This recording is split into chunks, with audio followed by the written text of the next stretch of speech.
Gracias por continuar en Fórmula Noticias. Permítame ponerle un poco de contexto antes de pasar con el admirado David Saucedo, especialista en temas de seguridad, para hablar de este tema tan importante. El corte de caja, o que ha resultado el operativo Operación Frontera Norte, implementado desde el pasado 5 de febrero, obviamente para garantizar la paz, y ahora lo sabemos, la paz en algunas zonas fronterizas y evitar obviamente el trasiego de drogas, pero al mismo tiempo parte de los acuerdos entre la presidenta Sheinbaum y el presidente Donald Trump en las medidas que se están tomando respecto al tema arancelario. Pero como parte de la operación Frontera, del 5 de febrero a la fecha se han realizado la detención de 412 personas y el aseguramiento de 384 armas de fuego, 44,708 cartuchos de diversos calibres, 1,512 cargadores, más de 800 kilogramos de marihuana, más de 400 kilogramos de cocaína, además de 4,911 kilogramos de metanfetamina y casi 10 kilos de fentanilo, 330 vehículos y 41 inmuebles. Y aquí voy con este corte de caja. De entrada le doy la información oficial del gobierno federal, pues que el fentanilo es ni el 10% de la droga que ha sido asegurada, si lo comparamos con la metanfetamina en la frontera en este operativo. David, qué gusto saludarte. ¿Qué tal, Michelle? Gusto saludarte a ti, la Victoria, a tus órdenes. Y es que el fentanilo es el objetivo, pero es lo que menos han asegurado en la frontera, David. Y te diría que incluso en los volúmenes totales de fentanilo que van de México hacia los Estados Unidos, de acuerdo con cálculos que hacen las propias autoridades norteamericanas, Ujú. apenas se detiene entre el 5 y el 8%, es decir, del total de los cargamentos de fentanilo que viajan hacia los Estados Unidos, solo se detiene entre el 5 y 8. Entonces, toda esta presión que ejerce el gobierno de los Estados Unidos, en el entendido de que no van a poder eliminar, suprimir por completo el consumo de fentanilo, aspiran a objetivos muy concretos. Incrementar para pasar la barrera del 10%, es decir, cuando menos diezmar la producción y comercialización de fentanilo, cuando menos, Ajá. detener un poco, estabilizar el número de personas que fallecen por la ingesta de fentanilo y reducir la violencia en algunas ciudades en donde ya se están dando guerras de fentanilo, es decir, grupos de macrocriminalidad que se están disputando los puntos de venta de esta droga. Entonces, son los temas que realmente están persiguiendo los norteamericanos. Ujú. Incrementar nada más en un porcentaje los decomisos, reducir las muertes y disminuir la violencia producto de estas guerras de fentanilo que hay en ciudades de los Estados Unidos. Y quiero hacerte esta pregunta a ti, se lo hacíamos también a Mike Vigil, el exdirector de Operaciones Internacionales de la DEA, hace unos minutos, David. Y bueno, ¿quién distribuye la droga? ¿Quién distribuye el fentanilo en Estados Unidos? Y lo cuestionaba la mandataria en la semana. Bueno, son pequeñas organizaciones en Estados Unidos, desde los grandes juicios en contra de la mafia italoamericana, ya no hay como tal grupos de macrocriminalidad. Por estado, por entidad, por región, hay grupos medianos y pequeños que se encargan de la distribución.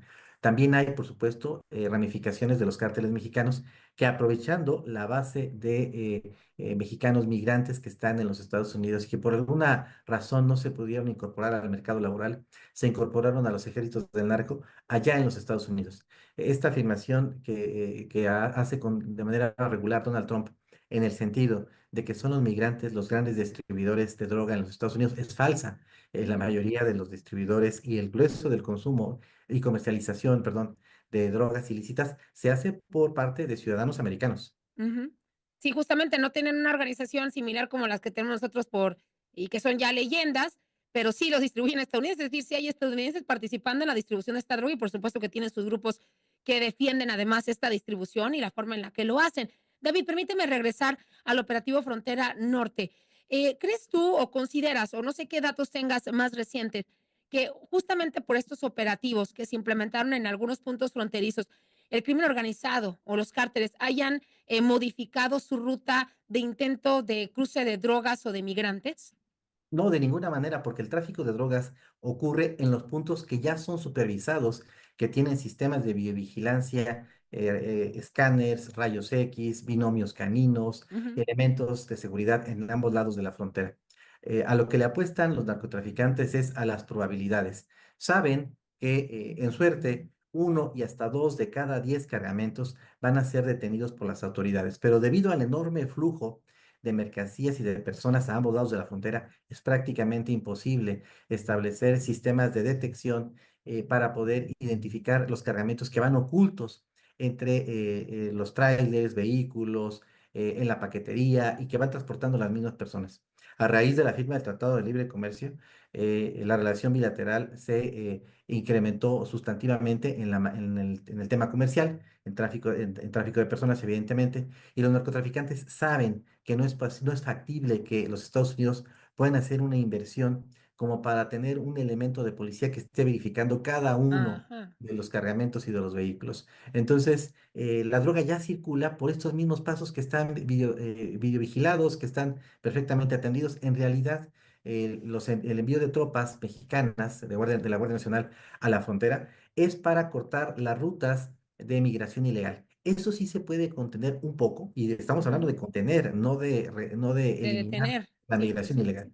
Así es. Entonces, David, estamos hablando, además de, obviamente, los formatos que utilizan para introducir la droga, quiere decir que es a la suerte, porque incluso a estos apodados también mulas, incluso sorpresas también, hay gente que le siembran esta droga para ver si de pura casualidad entra a Estados Unidos, a mucha gente la detienen, tenemos reportes en Tijuana, reportes en San Luis Río Colorado, Sonora también, en Ciudad Juárez.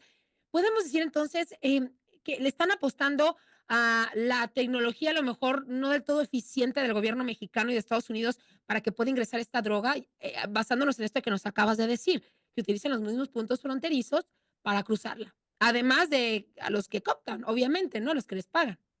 Y me parece que esta última parte que tú mencionas es la más importante. Las tecnologías no fallan, las que Ok. fallan son las personas. Es decir, la compra, el soborno de autoridades a ambos lados de la frontera permite que en cierto momento se apague el escáner, se dé luz verde en el semáforo para quien está haciendo un cruce vehicular, algún cargamento incluso vaya custodiado por las autoridades de ambos lados de la frontera.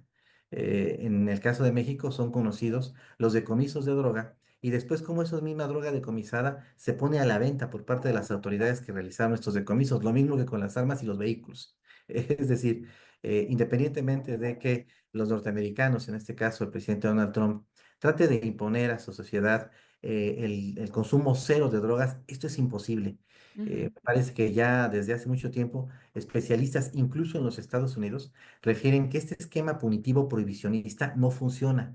Hay un público consumidor de drogas ilícitas y en el sur del Río Bravo, pues hay también toda una industria dedicada a la producción y comercialización de drogas. Hay que pasar a otros esquemas. Esto no está funcionando. O bueno, el presidente Trump está utilizando este tema de combate al fentanilo.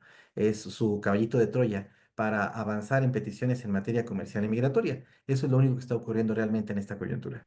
Sin duda, ¿y sabes qué pensaba mientras lo desglosabas, David? Que incluso, como en México ocurre también, si es un tema de atacar las causas que lo originan, Estados Unidos bate récord de problemas de salud mental que deriva obviamente en el consumo de estupefacientes en muchos de sus habitantes, y este tipo de programas no lo vemos tan contundente, aunque en México falla en la mayoría de los casos, nos falta mucho, falta encuestas para determinar qué se está consumiendo y los problemas, pues al menos en Estados Unidos una medida como tal no hay. David, al inicio yo mencionaba así un corte de caja con más de 400 detenciones, 412 personas detenidas a partir del 5 de febrero que se implementa el operativo Frontera Norte. ¿Te parece buenos resultados? ¿Nos estamos quedando cortos? ¿Cómo ves?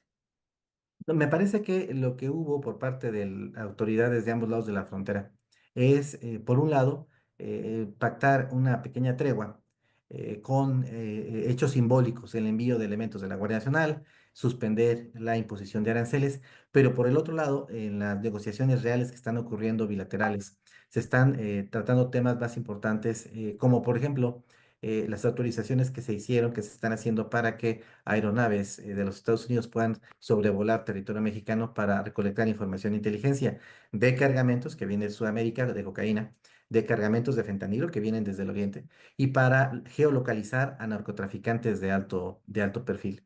Me parece que no hubo un acuerdo en la mesa de negociación con respecto al tema del acero y del aluminio y por eso Donald Trump aprieta nuevamente este botón que él tiene ya listo de imponer aranceles de manera unilateral. Entonces, yo lo que creo es que por un lado hubo una serie de negociaciones fachada y las verdaderas negociaciones que están ocurriendo, pues ya nos enteraremos, sobre todo por filtraciones que ocurran Sí. del lado de los Estados Unidos, porque la autoridad mexicana normalmente nos endulza el oído tratando de negar lo que después el propio Trump y los norteamericanos van a dar a conocer.